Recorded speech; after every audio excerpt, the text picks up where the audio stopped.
your daily Philadelphia Eagles podcast. Part of the Locked On Podcast Network, your team every day.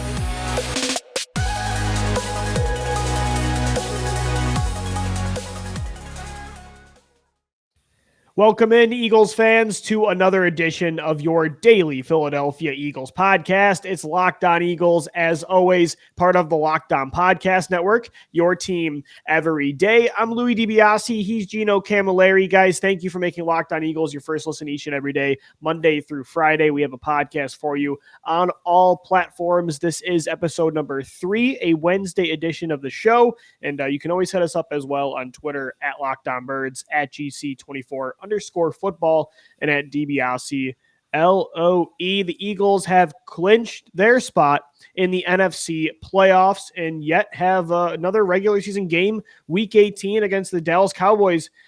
Gino, this is the first time since 2017, and outside of 2017, there haven't been many times in the last decade that the Eagles head into the final game of the season with a playoff spot already clinched up, but that's the reality. I know, you'd have to go back to the days of Donovan. Right, because like really 2013, it was against Dallas for the division. 2014, they didn't make it, but it was down the stretch. 2009 was for the division. I guess maybe 2010 they had it locked up, so that was actually the last time. And sometime, though. I mean, it's a place that you want to be. 12 years ago. Especially with the situation with COVID right now, Lou. I mean, they put, 12 to 14 guys on the list. So, Gino, it's thank absurd. God they got that win and did not have to get a win against Dallas. First off, because they really can't beat Dallas lately. But yeah, so here was the entire list on Monday. So we'll see if this comes to fruition by the end of the week. But listen to this COVID list. Jannard Avery was 1. Fletcher Cox, Marcus Epps, Dallas Goedert, Nate Herbig, Jordan Howard, Jason Kelsey, Avonte Maddox, Rodney McLeod, Boston Scott, Alex Singleton, and Jack Stahl were all placed on the COVID reserve list on Monday. Like, that is a majority of your core on both sides of the ball. Yeah, I mean, talk about taking things into your own hands and making sure you handle business. That's why you win. You can never wait. It almost goes back to what Jason Kelsey said in his speech in that Audible clip from that speech from Brent Selleck, that you can't wait. You never know when you're going to get back to this time. So if they would have, let's say, slipped up in that game going into Dallas week against a team that you haven't beat, right, Lou? And who knows if they're going to play their starters, because they do have a chance to move up in terms of seeding in the NFC. A lot of things would have to go right, but you really don't know. And I mean, you don't want to go into a game where you really don't know what opponent you're going to get game plan wise. So you're better off. I mean, fingers crossed these guys get healthy. They need them in a big way. And you can rest them now, especially a guy like Jalen Hurts. Like, I wouldn't even let Jalen enter this game on Sunday. Absolutely. Well, I was going to do that even before, Gino. This team has played. This will be the 4th game in 19 days. They need time off. No, absolutely. And he had that high ankle sprain, Lou, and he's definitely still not 100%. There's no way. I mean, Lane Johnson dealt with a thing like that for years, and it ultimately didn't get solved until he got that surgery. Those high ankle sprains are no joke. That lateral movement, it all comes from like that middle part, like where your calf connects to your ankle. And if that's not strong and that's not supported, it's tough. And especially a guy like Jalen, who a lot of his game depends on his ability to move outside the pocket, how well they've been doing in this scramble drill. He needs to be fully healthy. And I mean, a lot of these guys, Lou, like Jason Kelsey, who's been banged up. Fletcher Cox finally is healthy now. So continue to make sure that he's healthy, because going into this game, regardless of who you play, you want to go in there with the best 53. And I wouldn't even let these guys touch the field if there was an ounce of the ability to move from 7 to 6, because it really doesn't matter. All these teams are beatable. All the teams in the NFC outside of Green Bay, who you wouldn't have to worry about in the first round, have a flaw. I mean, call a spade a spade. Every team has a flaw. So you get the best 53 out there and see what happens in a couple weeks. But this Dallas game, I mean, it's almost like a Jets preseason game at this point. Yeah, it's like, nice. We're going to get a lot of tape on some young guys. Yeah, that's the reality. I think they should have rested their starters regardless, but this COVID list definitely does make you double down and say, let's just get healthy. Let's get, safe through this football game. There's not really any incentive for the Eagles. For Dallas, like you said, seeding is important for them. But for the most part, this is kind of a preseason-like vibe for both of these teams. Gino, the good news is once, I believe this is the rule, don't quote me on it, but I think I read up that if a player tests positive, they're exempt from testing for 90 days. So I don't know if that's 100% I'm not certain. 1,000% sure, but if so, that's good for Yeah, them. don't because they quote me know on at that, but least for I think next month they're good. there is a rule with testing, and once you're positive that for a while, I think there's a window there where you should be okay. So, Oh, that's my fiance. That's her field yeah, of expertise. it's that's why I'm it is talking a on a mic. I complicated don't know area. all That's that. why I'm like, don't quote me on it. Yes, I'd have sir. to do my research after for sure. But I like that you mentioned the teams in the NFC the Eagles could play in the playoffs because there are holes to each team.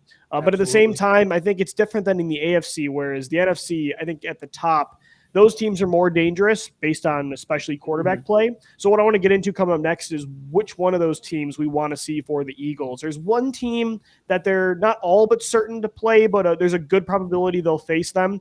But are they the team we want to see? We'll get into that coming up next right here on Locked On Eagles.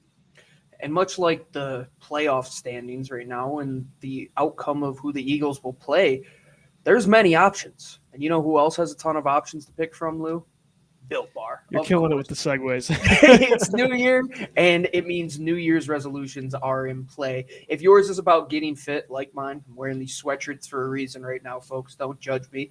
Built Bar is the protein bar to go to. It tastes like a candy bar. Put them in your candy jar, open that thing up, and just do a little placebo. Pretend like you're eating a candy bar. But the thing is, they're just as good. I'm a big Kit Kat guy. I think these are almost as good as a Kit Kat. They're unbelievably healthy. They're low in calories, low in carbs, low in sugar, high in protein. It'll give you that energy to carry on through the day. It'll get these guys over the hump when they have to come back from being on the COVID IR. When they need just a little uptick in energy, you grab a little protein to keep yourself moving. And if you want to have a secret stash of good treats, make sure you go to built.com today and use that promo code LOCKED15, like we always say. LOCKED15 will get you 15% off your order. If it's mint brownie, coconut brownie, whatever you like, peanut butter. And I know Lou, he always has his weird tasting items. So I have a very strange palate, but Built Bar's always got me covered. He does. So we all use Locked15 to get 15% off and getting those delicious Built Bars sent to us in the mail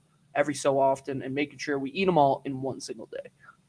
This is Locked On Eagles, your daily Philadelphia Eagles podcast. Guys, we thank you for making Locked On Eagles your first listen each and every day. I'm Louis DiBiase. He's Gino Camilleri. And on this Wednesday edition of the podcast, we're going to get into now who we want to play in the playoffs because the Eagles have clinched. Right now, they're the 7 seed. It's kind of weird. They're clinched as the 7. Not as like they're locked into the 7, but they are clinched in the playoffs. And San Francisco, who is at 9-7 as well, they're the 6th seed based on their head-to-head tiebreaker. Throws my OCD off when I look at that they graphic. don't have the X next to it. Yeah, I can't stand it. That's weird. But it is the case right now. But the fact of the matter is the Eagles have their spot locked and they're in the big dance. So now it is who's going to be their partner.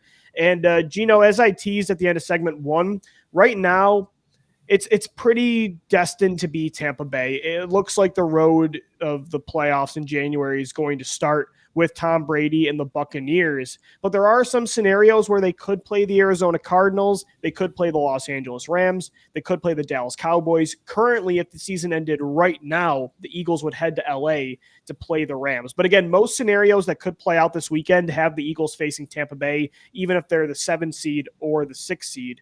I don't know, Gino, like Tampa Bay isn't unbeatable, but I wouldn't say that's the ideal opponent. Like to me, give me one of those NFC West winners. Like if it's Arizona or LA, I just think those teams are much more susceptible. They're way more inconsistent right now with the Rams with their quarterback and Matt Stafford. Arizona's really banged up. That was a big win against Dallas last week, but the last 2 months, they have not been the same team they were the first half of the year. And I just feel like the Eagles, I don't know, with how physical they play, we saw the way they went toe-to-toe with the Cardinals last year. We've seen their success against the Rams in the past.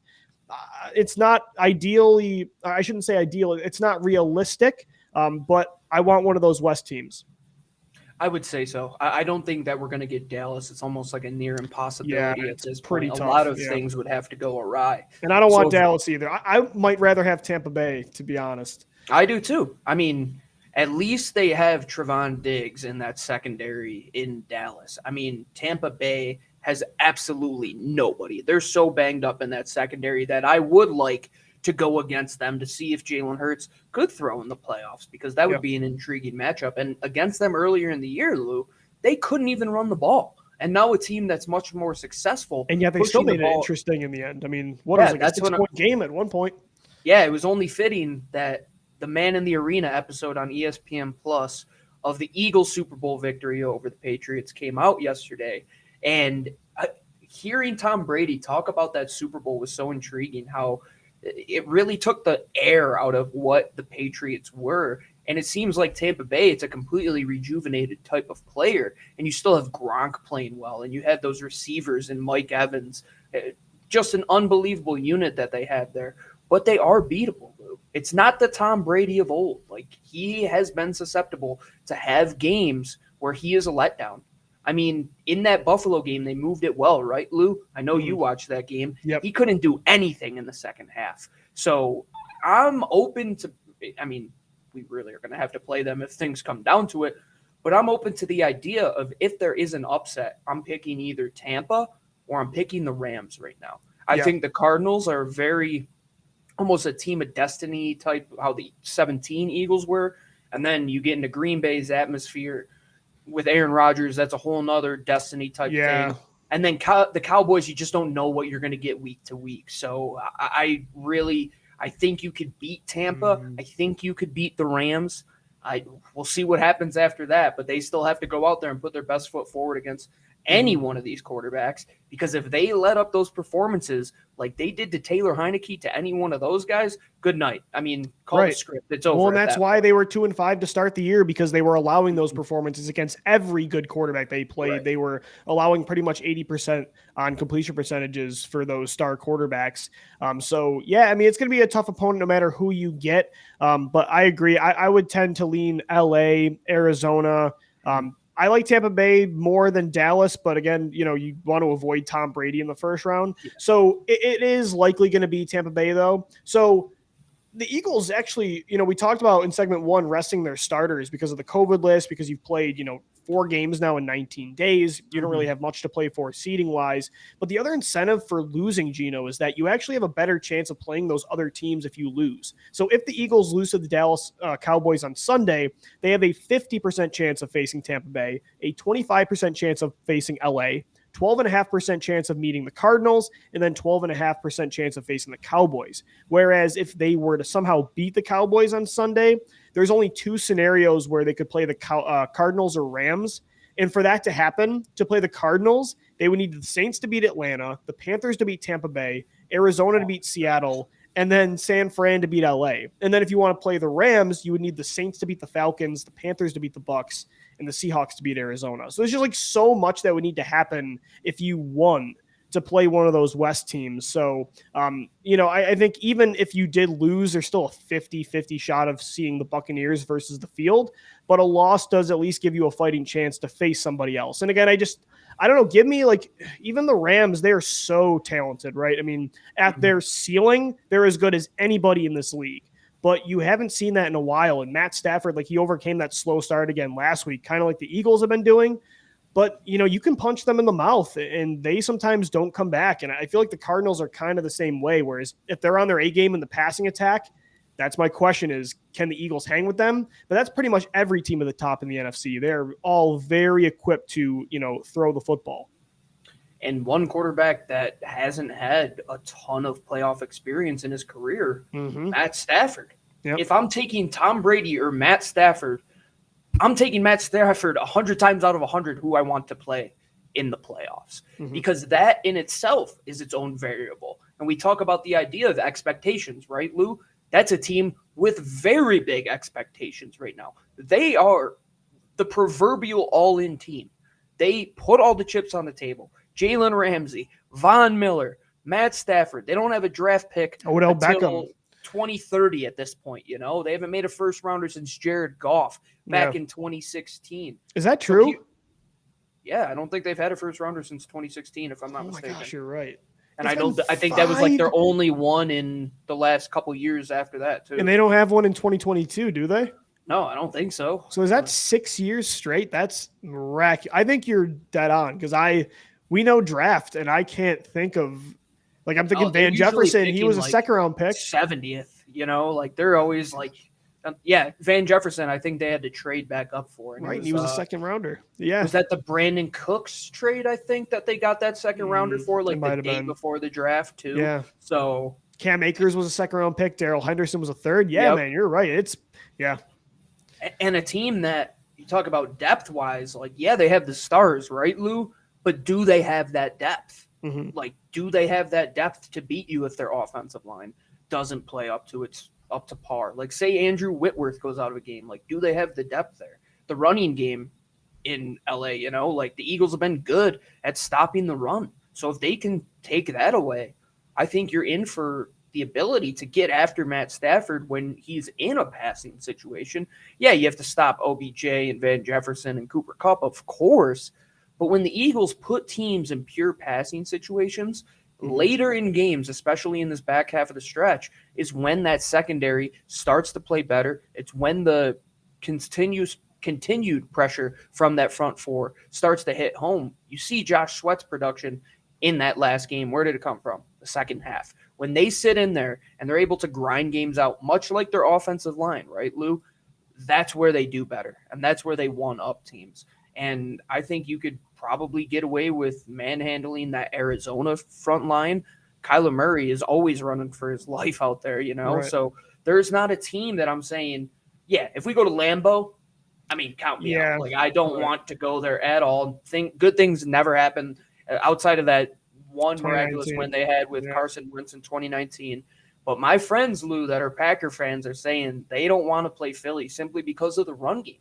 They can't stop the run. And even that team has a one gap, they're very good in the past, but every team has a gap and a hole that you can exploit. Yeah, I agree. I mean, like, none of these teams are ideal because the Eagles have been so bad against star quarterbacks this year. And I not. still do you want to willingly play Tom Brady any Sunday? The first round is brutal. And, the Eagles is still, of course, the biggest question is, can they, pass back into a game? Can they keep up with a, high octane passing attack? That's a huge question. So, who they'd have to face no matter what isn't ideal. But you're right, where, like, these teams aren't just complete juggernauts where they seem unstoppable. They all have, like, certain holes. Even Tampa Bay, I'd rather play the Cardinals and Rams, but Tampa Bay right now is missing Chris Godwin. Now Antonio Brown is gone. I mean, their second receiver is who? Is it Tyler Johnson? Is it Brashad Perriman? They have Le'Veon Bell now rotating in at running back. Their secondary's banged up. So, they're susceptible. They just got shut out a couple weeks ago. Like we said with the Rams, how inconsistent they are. The Cardinals as well. There's holes on these football teams and there's ways to beat them. And with the way the Eagles just so consistently succeed in the trenches and the run game, they're just very solid and they're safe. And I think teams don't want to face that because if they're not on their A game, a lot of time the Eagles, even if they're not on their A game, it's like they're always on their B game at least, So you don't really catch them on an off day lately. That's why they're 7-2 in their last 9 games. So yeah, how would you rank it? Like, with those top 4, because Green Bay, I think, let's just say they get the 1 seed. I would probably say Rams 1, Cardinals 2, Buccaneers 3, Cowboys 4. I might put Tampa at 2 because it's going to be hard over to beat Arizona. Yeah, for sure. And then keep it just how you had it outside of those 2 switch because Arizona, like, if they're healthy in the passing game, they have, like you said, many more options. Well, yeah, we got to see what happens with Hopkins' health. And they're they loaded up for this season too, man. Like, they did. They're another team that they win these games and are in games when it matters. Like, beating Dallas was huge. Like, on the road, tough environment against a Dallas front who's really starting to hit home.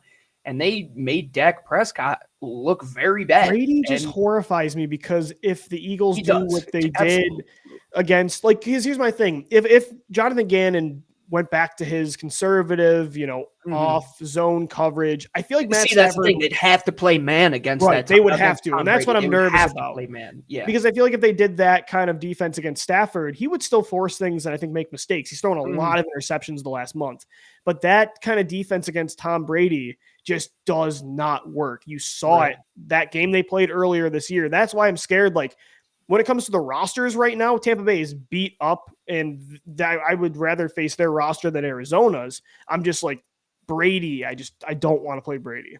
I always get that sense. Which is very understandable, I'd imagine.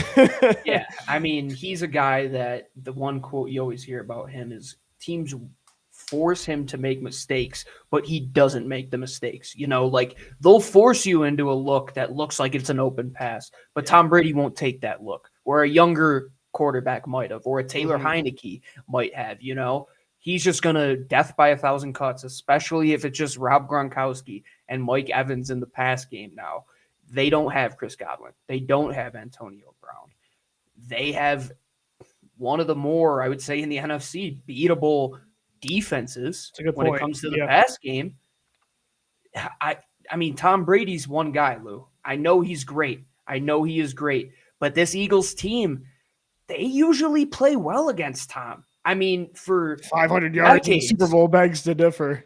Beat them, dude. They won. I know, but I know. But you know what I'm saying? Does Jalen Hurts have that Nick Foles performance in him? Hey, if you ever compare Darius Slay and Avonte Maddox's ability currently to That's Ronald Darby and Jalen Mills again, you might be finding yourself a new co-host. That's egregious. Yeah, but that's a fair point. I know, Lou. Tom Brady is the best quarterback of all time. I totally understand that.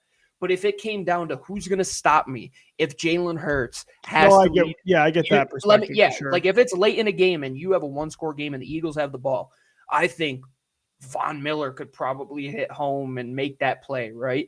Then you look at the guys down in Arizona. Chandler Jones is just a freak. Same with Dallas. Tampa, yeah, they have a good stout front, but they're not as electric as those other fronts. And their secondary isn't as good as those other secondaries, in my opinion. Even with the Cardinals as banged up as they are, they still at least have Byron Murphy, who's playing good football this year. Trevon Diggs is allowing a lot of yards, but he's a ball hawk and can change the game in the blink of an eye. Jalen Ramsey is Jalen Ramsey. We know what Jalen Ramsey can do. He can completely erase Devontae Smith. Who does Tampa have? Who's going to shut down Devontae on the outside? Who's going to do that? Who's going to agree. That's what I definitely agree. And that's why for me, it's more maybe 2A, 2B with Tampa Bay and Arizona. I talk myself into a win. I know, but they shouldn't be favored for sure. And these are not ideal matchups, but this is not a game they head in. I'm just like, they have no chance. Like and for a team like this, sometimes you would say maybe they there's sometimes a team makes the playoffs and you're like, they have no business winning this game. It's one and done, but I think they're going to be competitive. Like no matter what this playoff game, poses matchup wise, I don't think it's going to be, a 42-10 type of performance. So it'll be interesting to see this week who they end up getting paired up with in the first round of the 2021 playoffs. Guys, today's episode of Locked On Eagles is brought to you by Get Upside. It's an incredible app everybody who buys gas needs to know about. Get Upside. My listeners are making up to 25 cents for every gallon of gas every time they fill up. Just download the free Get Upside app in the App Store or Google Play right now and use the promo code TOUCHDOWN and get a bonus 25 cents per gallon on your first fill up. That's up to 50 cents in cash back. Don't pay full price at the pump anymore. Get cash back using Get Upside, and we know how expensive gas prices are right now. Just download the app for free and use the promo code TOUCHDOWN to get up to 50 cents per gallon in cash back on your first tank. Some people who drive a lot are making as much as $200 to $300 a month in cash back, and there's no catch. The cash back gets added right to your account, and you can cash out anytime at your bank account, PayPal, or an e-gift card for Amazon and other brands. Once again, download the Get Upside app and use the promo code TOUCHDOWN. All right, Eagles fans, this is Louis DiBiase and Gino Camilleri. It's Locked On Eagles, your daily Philadelphia Eagles podcast, and we thank you for making Locked On Eagles your first listen each and every day. So, Gino, we were talking about, the wild card. The Eagles have clinched their spot in the playoffs for the fourth time in 5 years. Now it's just about finding out this weekend, who do they play? Do they play Tampa Bay, which is very likely? Do they play the Rams? Do the Cardinals? One of those two scenarios with the Cowboys. Are they heading to Jerry World? So it'll be interesting to find out what happens there. What I wanted to ask you now, because I was joking around with some of our listeners on Twitter, because the Eagles are selling their playoff shirt.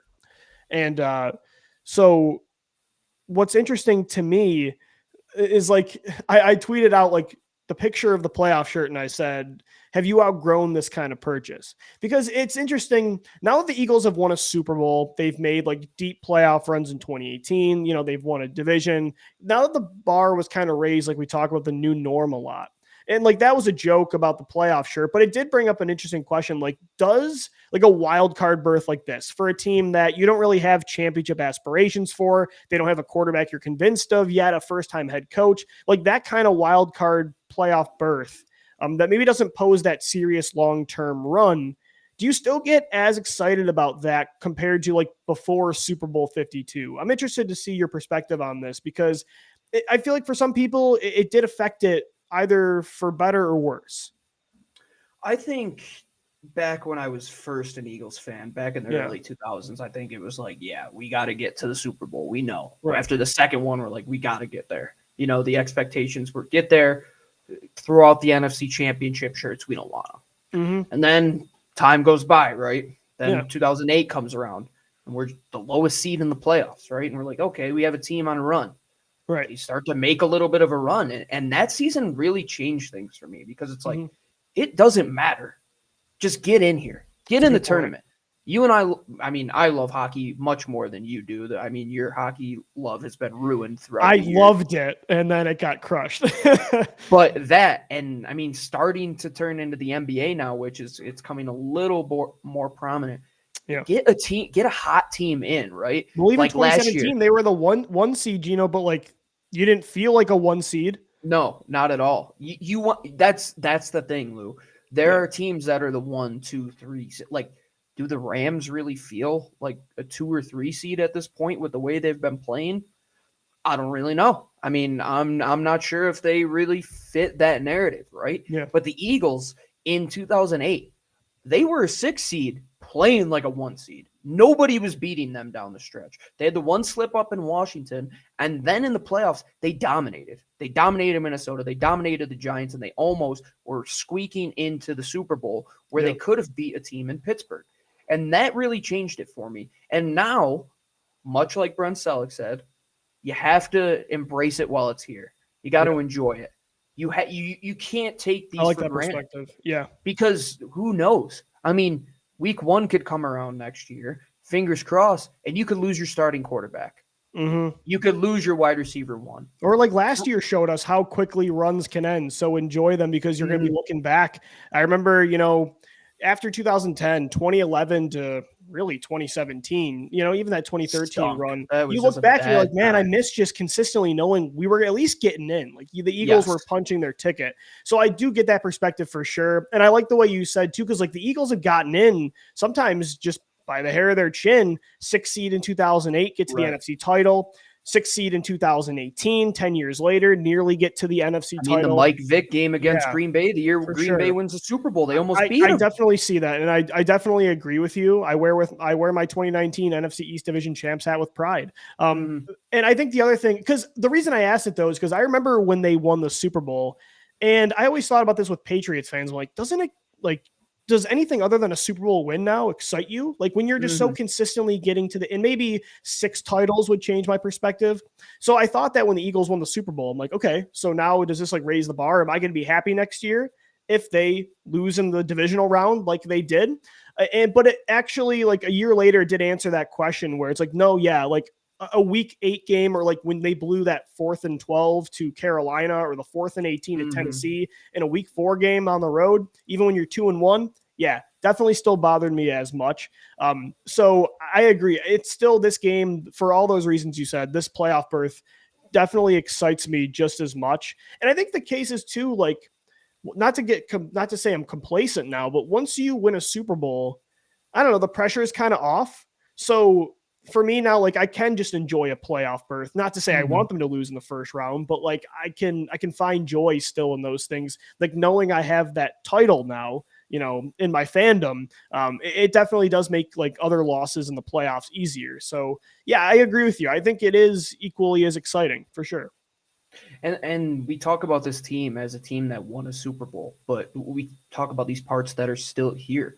But the coach, the quarterback, they weren't here. They have other aspirations. Yes. They want to It's win fun their to see own. a new era create their own path. That's why I was so Yeah, excited. they want to be the Wentz. new 2017 Right. Eagles, right, Lou? They want to Yeah. be the 2021 Eagles that everybody talks about. That's why I was so happy to see Wentz do it in 2019 because he hadn't gone on that run himself. It was Foles. I am a Yankee fan, right? Through and through. I was raised being a Yankee fan. It was World Series, World Series, World Series, World Series. And now they're in a time that they haven't won a World Series since I was in high school, right? And we are miserable as fans because what is the expectation? It's that. Yeah. The Eagles, they've got one. I mean, they want brighter things, right? But this is a team and an organization that understands it's not just crawling and then running. It's crawling and then getting up and falling and then being able to walk and then falling a little more and then being able to run. That's what they do. You look back on the bad seasons that they've had in history, and there was a discussion on Twitter today about Howie Roseman and his ability to be a GM, right? But you look at the turnarounds from bad seasons. They're not a team that is annually a bad team. They're competing. They're going to be at least in a chance to play for the playoffs, or in 4 of the last 5 seasons, which you could add a couple more seasons on there the past decade, and then the decade before that, add a whole bunch of playoff runs. They're a team that knows where the destination is, but they're not going to get to that destination without working hard, without going and winning this first playoff game, because that's what it comes down to. And that's why I take pride in these runs, because it's not like the Patriots. They know where they have to get, right? And that's where they want to go. It's like they can't even take joy in the little moments. Sure. I think the Eagles, or at least they couldn't with Brady. Yeah. The Eagles can take joy in these little wins, proving people wrong. Like, to me, that's a winning season in my perspective. Beating the odds, being better than a 6.5 win team, and being where you are now, because you don't know how long it's going to take to get back here, man. And you and I, 3 out of the 4 seasons we've been together, 4 out of the last 5, they've been in the playoffs.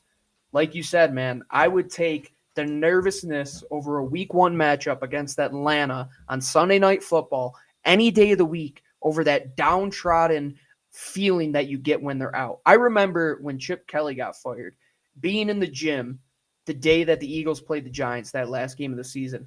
I didn't even know they were playing that day. I didn't even know they were on at 1 o'clock. Yeah, that's one of the few games I have never watched.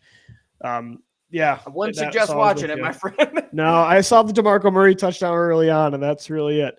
But yeah, I agree with you. Listeners, let us know what you think. I want to know, like, do the playoffs still excite you just as much? At Locked On Birds on Twitter, at DiBiase, LOE, at GC24_football. We've got crossover Thursday tomorrow with Locked On Cowboys host Marcus Mosher. I'll sit down with Marcus and we'll talk about this matchup in Week 18. And then Gino and I have Locked On QB1 on Friday. Subscribe to the show wherever you get the podcast, and we're available on YouTube as well all throughout the week. For Gino Camilleri, I'm Lou DiBiase signing off. Thanks for making Locked On Eagles your first listen each and every day. As always, thank you for downloading. Thank you for watching. Thank you for listening. And let's go Birds. Fly, Eagles, fly.